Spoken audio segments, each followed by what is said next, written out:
Bएड BSc part second online classes में आपका स्वागत है। अपन बात कर रहे हैं संसाधन भूगोल, और संसाधन भूगोल के अंतर्गत अपन अध्ययन कर रहे हैं संसाधनों का अध्ययन कर रहे हैं। और अपना आज मुख्य संसाधन है अर्थात किसका अध्ययन कर रहे हैं? मृदा संसाधन का अध्ययन कर रहे हैं।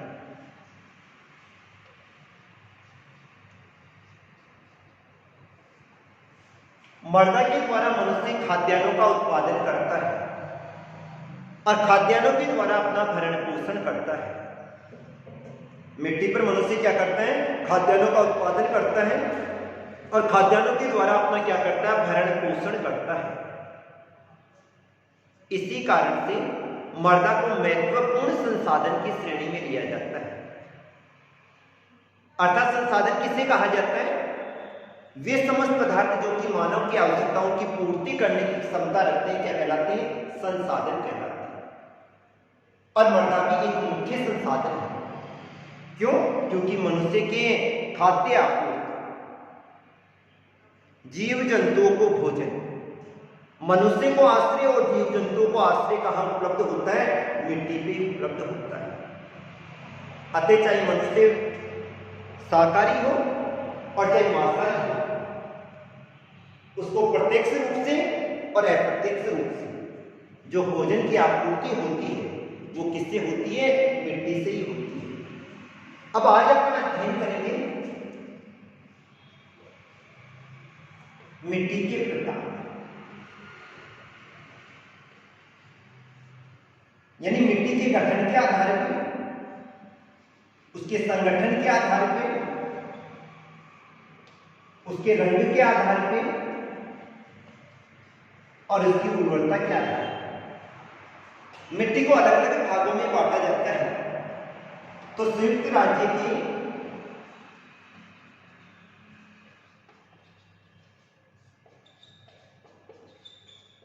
कृषि तथा संयुक्त राज्य का जो कृषि विभाग है तथा मिट्टी सर्वेक्षण विभाग, अपन अध्ययन करेंगे मिट्टी के प्रकारों का अध्ययन करेंगे।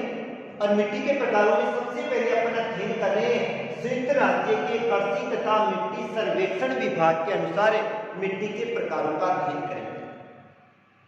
और इन्होंने मिट्टी को अलग अलग भागों में बांटा गया है। सबसे पहले अपन अध्ययन करते हैं पॉडजोल मिट्टी।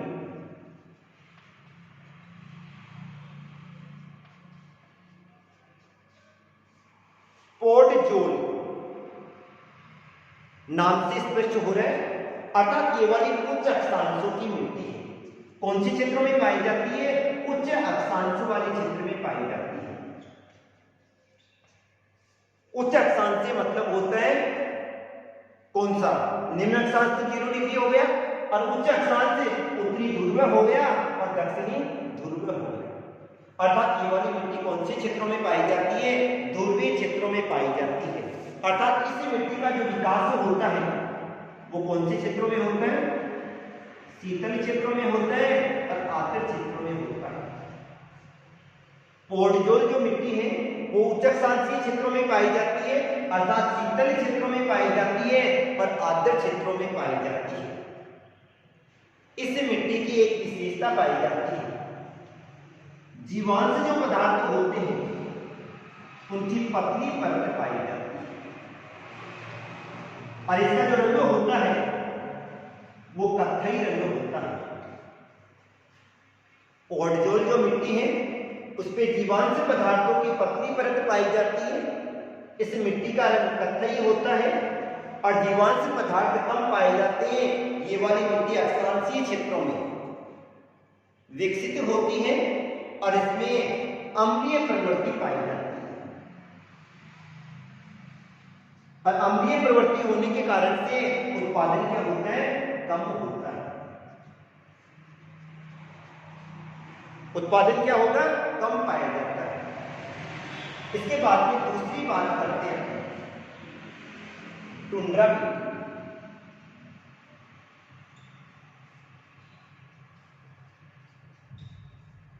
ये वाली मिट्टी टुंड्रा क्षेत्रों में पाई जाती है। दो क्षेत्रों को लेते हैं अपन, एक तेगा क्षेत्र होते हैं, दूसरे टुंड्रा क्षेत्र होते हैं। टुंड्रा क्षेत्र कौन से होंगे? लास्ट वाले जो ध्रुवीय क्षेत्र हैं, इन क्षेत्रों को टुंड्रा क्षेत्र कहा जाता है।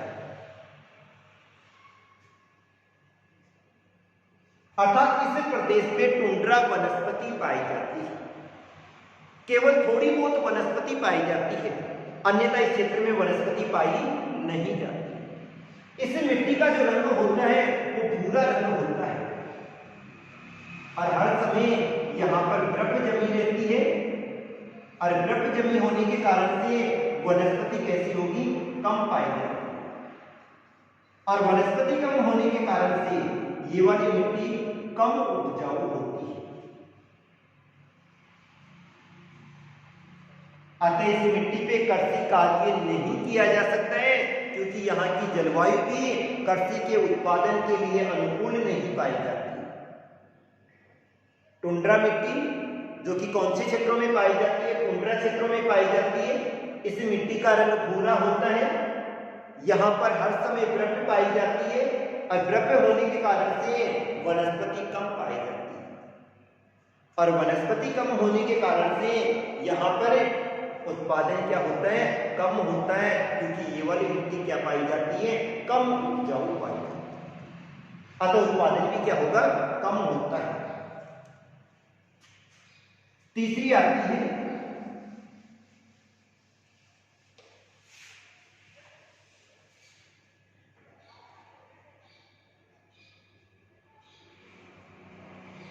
भूरी,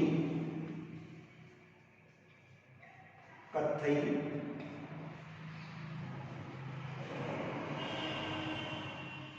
पोडजोल मिट्टी। भूरी भी होती है, कत्थई मिट्टी भी होती है और पोडजोल मिट्टी भी होती है। ये वाली मिट्टी आर्द्र और ठंडी जलवायु में विकसित होती है। भूरी, कत्थई, पोडजोल मिट्टी जो कि आर्द्र तथा ठंडी जलवायु में विकसित होती है, अर्थात यहाँ का अध्ययन करेंगे तो यहाँ पर पर्णपाती और कोणधारी वन पाए जाते हैं। कौन से वन क्षेत्रों में विकसित होती है? और पर्णधारी और पर्णपाती और कोणधारी वन वाले क्षेत्रों में विकसित होती है। ये कम अम्लीय होती है,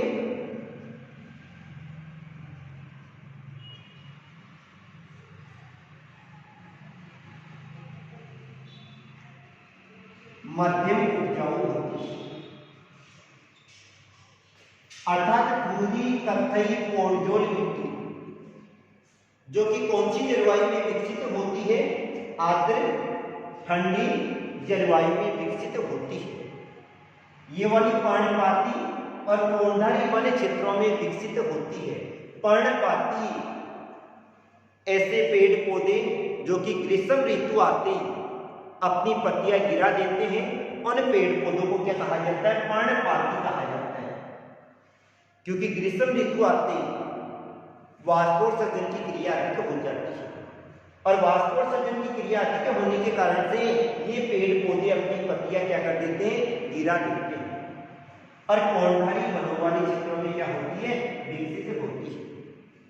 ये वाली मिट्टी कम अम्लीय होती है क्योंकि यहाँ पर जलवायु क्या होती है? ठंडी कम होती है, अतः अम्लीय क्या होती है? कम होती है। इनमें गहराई तक जीवांश पदार्थों की परत पाई जाती है और इसकी जो उर्वरा शक्ति होती है वो क्या होती है? मध्यम होती है। अर्थात ये वाली मिट्टी क्या होती है? मध्यम उपजाऊ होती है। इसके बाद में बात आती है प्रेरी मिट्टी।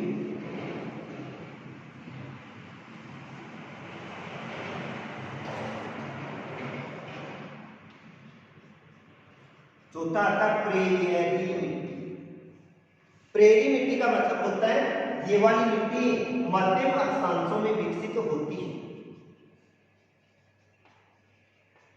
मध्यम अक्षांश का मतलब हो जाएगा ये मिट्टी प्रेरी घास क्षेत्रों में विकसित होती है। कौन से क्षेत्रों में? प्रेरी घास क्षेत्रों में विकसित होती है। मध्यम अक्षांशों में पाई जाती है प्रेरी घास अर्थात उप आर्द्र जलवायु में पाई जाती है। उपाद्र, उपाद्र का मतलब न तो ज्यादा आर्द्र होती है और न ही ज्यादा शुष्क होती है। अर्थात ये वाली मिट्टी कैसी होती है? उदासीन होती है और उर्वरक होती है। उपजाऊ क्षमता अधिक पाई जाती है और इस मिट्टी का जो रंग होता है वो कैसा पाया जाता है? कत्थई रंग की। कैसी होती है? कत्थई रंग की होती है। तो प्रेरी मिट्टियां मध्य अक्षांशीय क्षेत्रों में पाई जाती है। ये वाली प्रेरी घास क्षेत्रों में विकसित होती है अर्थात यहां पर सेवन घास पाई जाती है जो कि 1 से लेकर 3 मीटर लंबी होती है। उपाद्र जलवायु में पाई जाती है। न तो इन क्षेत्रों की आर्द्रता अधिक होती है, न इन क्षेत्रों की आर्द्रता कम पाई जाती है। ये वाली जो मिट्टी होती है वो उदासीन प्रवृत्ति की पाई जाती है। क्यों? क्योंकि इसकी ऊर्जा शक्ति अधिक विकसित होती है और इसका जो रंग पाया जाता है वो कत्थई पाया जाता है क्योंकि इस मिट्टी में लोहा अंश की मात्रा पाई जाती है और इसके कारण से इस मिट्टी का रंग कैसा हो जाता है? कत्थई रंग की हो जाती है। इसके बाद में अपन बात करें चरनोजम मिट्टी।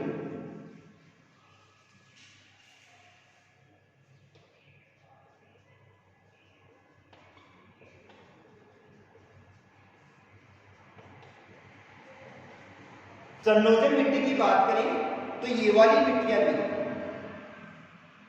मध्यम अक्षांशों में ही पाई जाती है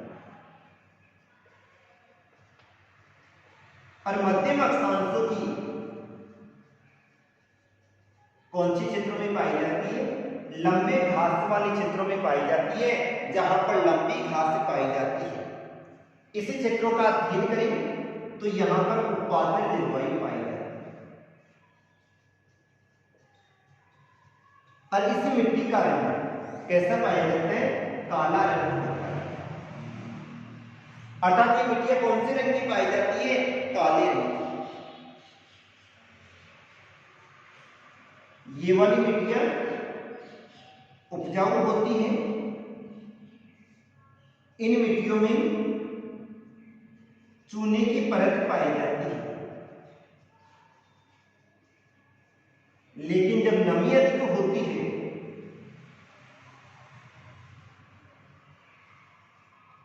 तो उर्वरा शक्ति क्या हो जाती है?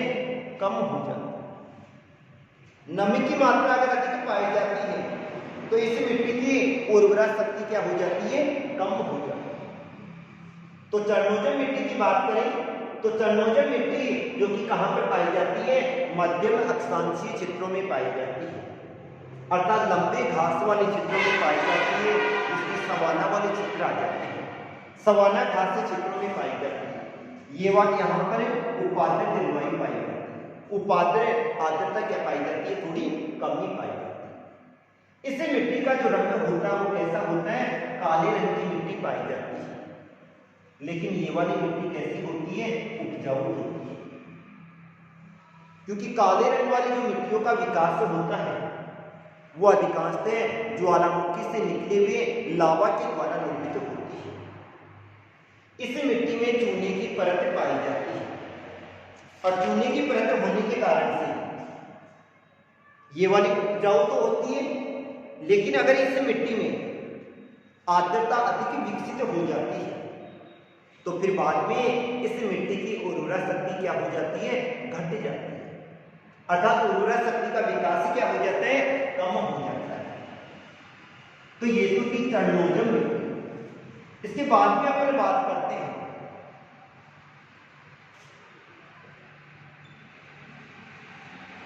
चेस्टनट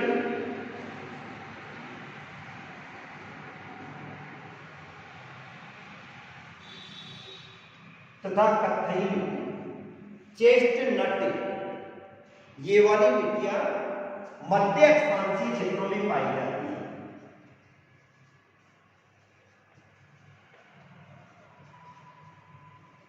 और मध्य अक्षांशीय क्षेत्रों में भी स्टेपी घास क्षेत्रों में, मध्य अक्षांशीय क्षेत्रों में पाई जाती है, स्टेपी घास क्षेत्रों में पाई जाती है। ये वाली मिट्टी हल्के कत्थई रंग से लेकर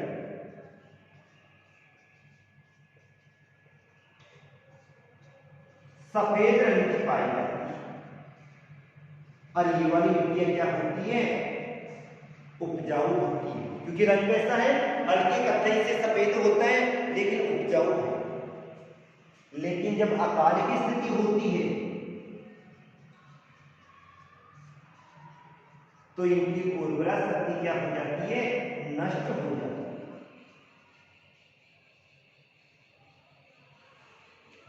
चेस्टनट तथा कत्थई मिट्टी जो कि मध्य अक्षांशीय क्षेत्रों में पाई जाती है, मध्य अक्षांशीय क्षेत्रों में स्टेपी घास क्षेत्रों में पाई जाती है।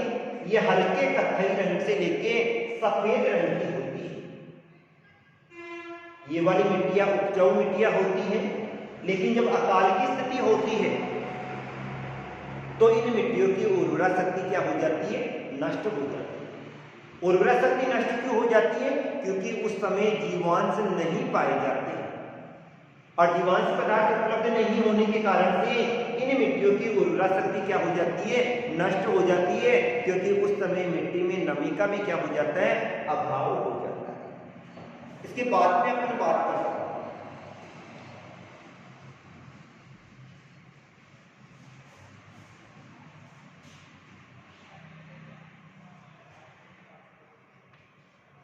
पीली तथा लाल उपोषण मिट्टी, पीली तथा लाल उपोषण मिट्टी। पीली मिट्टी तो कौन से क्षेत्रों में विकसित होती है? आर्द्र शंकुधारी,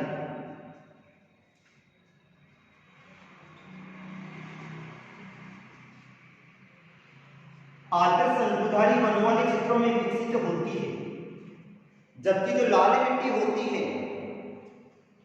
वो पर्णपाती वनों वाले क्षेत्रों में विकसित होती है।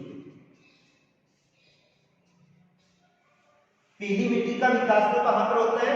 आर्द्र शंकुधारी वनों वाले क्षेत्रों में होता है, जबकि लाल उपोषण मिट्टी का विकास कहां होता है? पर्णपाती वनों वाले क्षेत्रों में विकसित होता है।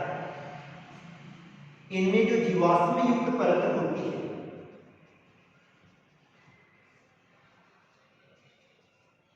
वो पतली परत पाई जाती है। और पतली परत होने के कारण से इनकी जो उर्वरता पाई जाती है वो कैसी पाई जाती है? मध्यम उर्वरता पाई जाती है। उर्वरता कैसी पाई जाती है? मध्यम पाई जाती है।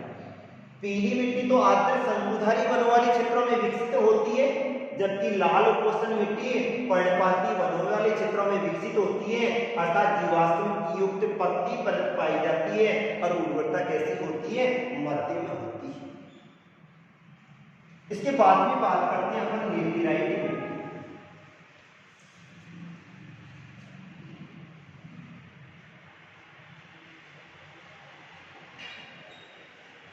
लेटेराइट जो मिट्टी है, इस मिट्टी का विकास आर्द्र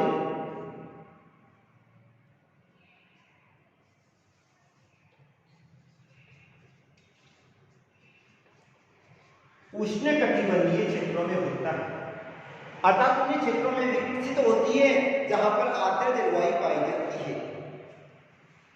इसमें सिलिका की मात्रा कम पाई जाती है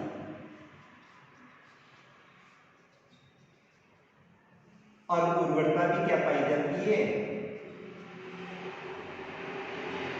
मध्यम पाई जाती है।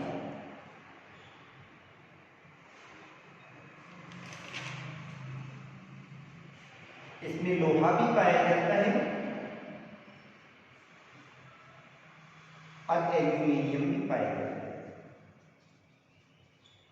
लेटेराइट मिट्टी जो कि आर्द्र उष्णकटिबंधीय क्षेत्रों में पाई जाती है, सिलिका की मात्रा कम होती है, अर्थात मिट्टी का जो मेन तत्व पाया जाता है वो उसमें कौन सी होती है? सिलिका होती है।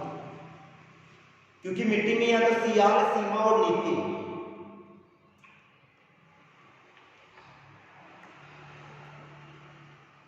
सिलिकॉन, मैग्नीशियम, निकेल और फेरस अधिक पाया जाता है। तो इसकी जो उर्वरता होती है वो कैसी पाई जाती है? मध्यम पाई जाती है। इसमें लोहा भी पाया जाता है और एल्यूमिनियम भी पाया जाता है। और लास्ट पर बात करते हैं सीरोजम तथा मरुस्थलीय मिट्टियां। सीरोजम या मरुस्थलीय मिट्टी की बात करें तो ये वाली भूरे रंग की होती है।